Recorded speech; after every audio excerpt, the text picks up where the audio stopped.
story of Buckingham Palace begins in the 17th century, where it first emerged as a modest townhouse. However, its transformation into the splendid palace we know today took place under the reign of King George IV. This majestic edifice became the official residence of Queen Victoria, marking a significant chapter in the history of British royalty. Within the grand walls of Buckingham Palace, a staggering 775 rooms await discovery. Among these are 19 magnificent staterooms and an expansive private garden that holds the title of the largest of its kind in London.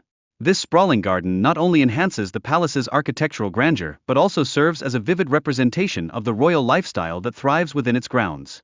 Among the royal treasures lies the rare two-penny blue Mauritius stamp, a gem in the Royal Philatelic collection. Its historical significance and exceptional rarity make it a prized possession for collectors around the globe, drawing them into the fascinating world of royal memorabilia. This two-penny blue stamp isn't just any stamp, it carries a staggering valuation of around £2 million, a testament to its rarity and prominence in the realm of philately.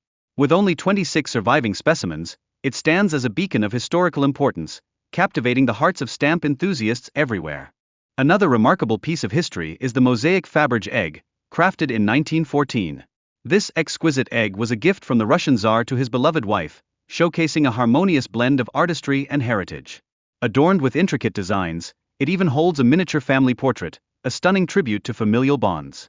Queen Elizabeth II's art collection is nothing short of extraordinary, encompassing over 1 million objects, making it one of the largest and most valuable art collections in the world. This vast treasure trove includes a diverse array of paintings, photographs, and other artistic forms, reflecting the rich tapestry of cultural history. Following the restoration of the monarchy in 1660, Charles II embarked on a journey to recover lost artworks and enrich the royal collection with exquisite pieces sourced from other talented artists, especially those from the Dutch Republic. This expansion not only enhanced the collection but also laid the groundwork for future acquisitions.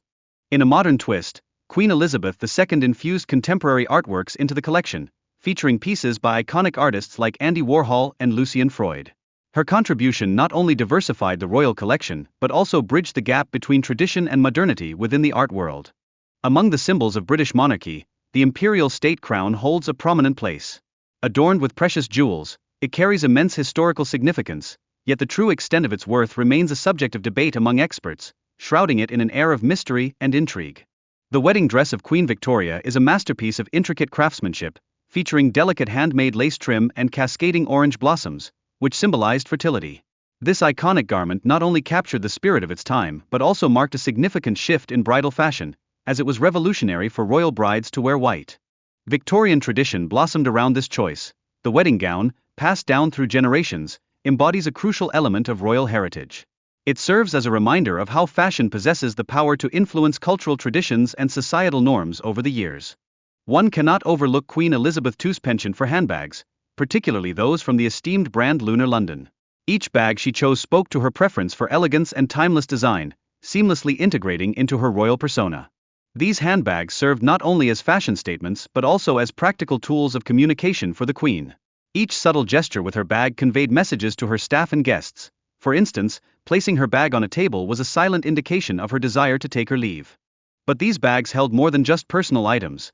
They contained secrets and crucial objects that witnessed significant moments throughout her reign. Each handbag became a silent companion, holding memories of royal duties and interactions. The lush garden surrounding Buckingham Palace is a thriving ecological sanctuary, boasting 325 wild plant species and 30 varieties of breeding birds. With over 1,000 trees providing a vibrant canopy, it plays a vital role in London's natural environment. Garden parties at Buckingham Palace have been a cherished tradition since Queen Victoria's reign, inviting around 24,000 guests each summer. These gatherings celebrate the rich diversity of backgrounds and foster a genuine sense of community among attendees. Visitors to the palace can choose to embark on guided tours or wander through the garden at their leisure. The sprawling lawns present perfect spots for picnics, all while taking in the breathtaking beauty of the palace's architecture. In the heart of the palace resides a grand piano, crafted in 1856, a testament to the royal couple's deep passion for music. It has hosted many notable composers, including the esteemed Felix Mendelssohn, enhancing its cultural significance. The piano's case is adorned with exquisite paintings by François Theodore Rosa, featuring whimsical cherubs and playful monkeys. These artistic embellishments elevate the piano's heritage value, making it more than just an instrument. Finally, Queen Elizabeth II's affection for corgis shines a light on the royal family's love for pets. These charming dogs became symbols of the monarchy itself, illustrating the personal connections that add depth to royal history. Through their playful antics and loyal companionship, these corgis encapsulate not merely a royal lifestyle, but the heartwarming bonds that flourish even within the grand walls of Buckingham Palace.